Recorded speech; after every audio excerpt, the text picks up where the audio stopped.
ಮಧ್ಯಾಹ್ನ 1:17ಕ್ಕೆ take off ಆಗಿದೆ ವಿಮಾನ. 1:50ಕ್ಕೆ ಎಮರ್ಜೆನ್ಸಿಯನ್ನ ಪೈಲಟ್ ಘೋಷಿಸಿದ್ದಾರೆ ಅನ್ನೋ ಮಾಹಿತಿ. ಎಟಿಸಿಗೆ ಮಾಹಿತಿಯನ್ನ ಕೊಡುವಷ್ಟರಲ್ಲಿ ವಿಮಾನ ಪತನಗೊಂಡಿದೆ. ಎಂಜಿನ್ನಲ್ಲಿ ತಾಂತ್ರಿಕ ದೋಷದಿಂದಲೇ ವಿಮಾನ ಪತನವಾಗಿದೆ ಅನ್ನೋ ಅಪ್ಡೇಟ್ ಲಭ್ಯವಾಗ್ತಿದೆ. 1:17ಕ್ಕೆ ಅಹಮದಾಬಾದ್ ಏರ್ಪೋರ್ಟ್ನಿಂದ ವಿಮಾನ ಟೇಕ್ ಆಫ್ ಆಗಿದೆ. 1:50ಕ್ಕೆ ಎಮರ್ಜೆನ್ಸಿಯನ್ನ ಪೈಲಟ್ ಘೋಷಿಸಿದ್ದಾರೆ.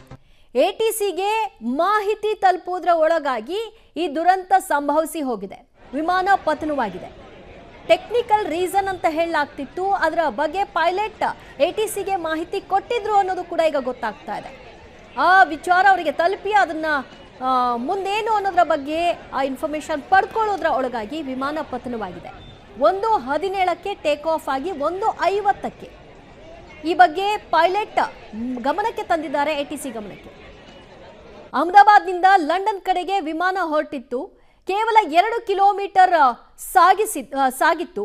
ಅದರ ಅಷ್ಟೊತ್ತರೆಗಾಗೆ ಎಂಜಿನ್ನಲ್ಲಿ ತಾಂತ್ರಿಕ ದೋಷ ಕಾಣಿಸಿದೆ. ಇದನ್ನ ಪೈಲಟ್ ಗಮನಿಸಿಕೊಂಡು ಎಟಿಸಿ ಗಮನಕ್ಕೆ ತಂದಿದ್ದಾರೆ. ಅವರ ಗಮನಕ್ಕೆ ಬರುವುದರ ಒಳಗಾಗಿಯೇ ಈ ದುರಂತ ಸಂಭವಿಸಿಬಿಟ್ಟಿದೆ. ವಿಮಾನ ಎಂಜಿನ್ ದೋಷ ಕಾಣಿಸಿಕೊಂಡ ನಂತರದಲ್ಲಿ ಅದು ಮರಕ್ಕೆ ಬಡಿದಿದೆ. ಅದಾದ ನಂತರಕ್ಕೆ ನೆಲಕ್ಕಪ್ಪಳಿಸಿದೆ. ದೃಶ್ಯದಲ್ಲಿ ನೋಡ್ತಾ ಇದ್ರಿ. ಆ ವಿಮಾನ ನಿಲ್ದಾಣದ ಮುಂದೆ ಸಾಗಿ ಅದು ವಸತಿ ಪ್ರದೇಶದಲ್ಲಿ ಹೇಗೆ ಪತನಗೊಂಡಿದೆ ಅಂತ ಈಗಾಗಲೇ ಅದನ್ನ ಬೆಂಕಿ ನಂದಿಸುವಂತಹ ಕೆಲಸವನ್ನ ಅಗ್ನಿಶಾಮಕ ಸಿಬ್ಬಂದಿಗಳು ಮಾಡ್ತಾ ಇದ್ದಾರೆ. ಬೆಂಕಿಯನ್ನ ನಂದಿಸುವ ಮೂಲಕವಾಗಿ ಆ ವಿಮಾನದಲ್ಲಿ ಇದ್ದವರನ್ನೆಲ್ಲ ಹೊರತೆಗೆಯುವಂತಹ ಕೆಲಸವನ್ನು ಕೂಡ ರಕ್ಷಣಾ ಸಿಬ್ಬಂದಿಗಳು ಮಾಡ್ತಾ ಇರೋ ದೃಶ್ಯವನ್ನ ನೀವು ನೋಡ್ತಾ ಇದ್ರಿ. ಅಹಮದಾಬಾದ್ನಲ್ಲಿ ಆಗಿರುವಂತಹ ದುರಂತ ಮೇಘಾನಿ ಪ್ರದೇಶದಲ್ಲಿ, ವಸತಿ ಪ್ರದೇಶದಲ್ಲಿ ಆಗಿರೋದು. ಅಲ್ಲಿ ಬಿದ್ದ ಕೂಡಲೇ ರೆಸ್ಕ್ಯೂ ಟೀಮ್ ಇಮಿಡಿಯೇಟ್ ಆಗಿ ಸ್ಥಳಕ್ಕೆ ದೌಡಾಯಿಸಿದೆ. ಬೆಂಕಿ ಆವರಿಸಿದಂತಹ ವಿಮಾನವನ್ನ ನಂದಿಸುವಂತಹ ಕಾರ್ಯವನ್ನ ಮಾಡಲಾಗಿದೆ. ಆ ನಂತರ ಆ ವಿಮಾನದಲ್ಲಿದ್ದವರನ್ನ ಸೇಫ್ ಮಾಡ್ತಾ ಇದ್ದಾರೆ. ಅಹಮದಾಬಾದ್ನಿಂದ ಹೊರಟಿದ್ದಂತಹ ಏರ್ ಇಂಡಿಯಾ A171 ವಿಮಾನ ಪತನವಾಗಿರೋ ದೃಶ್ಯ. ಸುಟ್ಟು ಕರಕಲಾಗಿದೆ ವಿಮಾನ. ಅದು ತಾಂತ್ರಿಕ ದೋಷದಿಂದಾಗಿ ಆಗಸ್ಟಿಂದ ನೆಲಕ್ಕೆ ಅಪ್ಪಳಿಸಿದೆ. ಅದಾದ ಕೆಲವೇ ನಿಮಿಷಗಳ ಒಳಗಾಗಿ ಸುತ್ತಮುತ್ತ ಪ್ರದೇಶದಲ್ಲಿ ದಟ್ಟ ಹೊಗೆ ಆವರಿಸಿರೋದು ಕೂಡ ನೋಡ್ತಾ ಇದ್ರಿ. ಮತ್ತು ವಿಮಾನ ಸುಟ್ಟು ಹೇಗೆ ಕರಕಲಾಗಿದೆ ಅಂತ ನೋಡ್ತಾ ಇದ್ರಿ. ಈ ದೃಶ್ಯವನ್ನ ನಾವು ಗಮನಿಸ್ತಾ ಇದ್ರೆ ಆಗಿರುವಂತಹ ಡ್ಯಾಮೇಜ್ನ ಪ್ರಮಾಣವನ್ನ ನಾವು ನೋಡ್ತಾ ಇದ್ರೆ 242 ಮಂದಿ ಪ್ರಯಾಣಿಕರ ಪೈಕಿ ಎಷ್ಟು ಮಂದಿ ಉಳಿಬಹುದು ಅನ್ನುವಂತಹ ಪ್ರಶ್ನೆ ಮೂಡ್ತಾ ಇದೆ.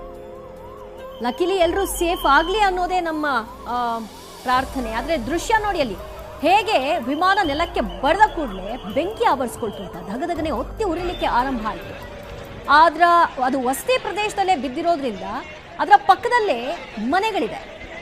ಆ ಮನೆಗೂ ಕೂಡ ಹಾನಿ ಆಗಿದೆಯಾ? ಅದರಲ್ಲಿದ್ದವ್ರು ಯಾರಾದರೂ ಸಮಸ್ಯೆಗೊಳಗಾಗಿದ್ದಾರಾ? ಕೇವಲ ವಿಮಾನದಲ್ಲಿದ್ದವರು ಮಾತ್ರ ಅಲ್ಲ, ವಸತಿ ಪ್ರದೇಶ ಆಗಿದ್ರಿಂದ ಅಲ್ಲಿ ಏನಾಗಿದೆ ಅನ್ನೋದ್ರ ಬಗ್ಗೆ ಕೂಡ ಗೊತ್ತಾಗಬೇಕಾಗಿದೆ. ದಟ್ಟ ಹೊಗೆ ಆವರಿಸ್ಕೊಳ್ತು, ಬೆಂಕಿ ಆವರಿಸ್ಕೊಳ್ತು. ಜನ ಸೌಂಡ್ ಕೇಳಿ ಅಲ್ಲೆಲ್ಲರೂ ಕೂಡ ಧಾವಿಸಿ ನೋಡ್ತಾ ಇದ್ರು ಏನಾಗಿದೆ ಅಂತ. ಅಷ್ಟೊತ್ತಿಗಾಗಲೇ ದೊಡ್ಡ ಪ್ರಮಾಣದಲ್ಲಿ ಬೆಂಕಿ ಆವರಿಸಿತ್ತು. ಇಮಿಡಿಯೇಟ್ ಆಗಿ ರೆಸ್ಕ್ಯೂ ಟೀಮ್ ಕೂಡ ಸ್ಥಳಕ್ಕೆ ಆಗಮಿಸಿ ಬೆಂಕಿ ನಂದಿಸುವಂತಹ ಕಾರ್ಯವನ್ನ ತ್ವರಿತಗತಿಯಲ್ಲಿ ಮಾಡಿದ್ದಾರೆ. ಅಹಮದಾಬಾದ್ನಲ್ಲಿ ತಾಂತ್ರಿಕ ದೋಷದಿಂದ ವಿಮಾನ ಅಪಘಾತಕ್ಕೀಡಾಗಿದೆ. ಮಧ್ಯಾಹ್ನ 1:50 ಸಂದರ್ಭದಲ್ಲಿ ನಡೆದಿರ್ತಕ್ಕಂಥ ದುರ್ಘಟನೆ. ಈ ವಿಮಾನದಲ್ಲಿ ಸುಮಾರು 242 ಜನ ಪ್ರಯಾಣಿಕರು ಪ್ಲಸ್ ಸಿಬ್ಬಂದಿ ಇದ್ರು ಅಂತಕ್ಕಂಥದ್ದು ಗೊತ್ತಾಗ್ತಾ ಇದೆ.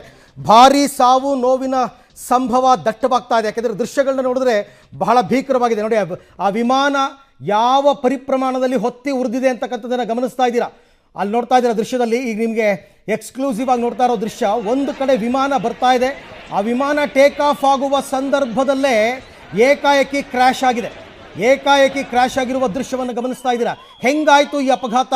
ಯಾವ ರೀತಿ ಆಯಿತು? ಏನು ತಾಂತ್ರಿಕ ದೋಷವಾಗಿತ್ತು?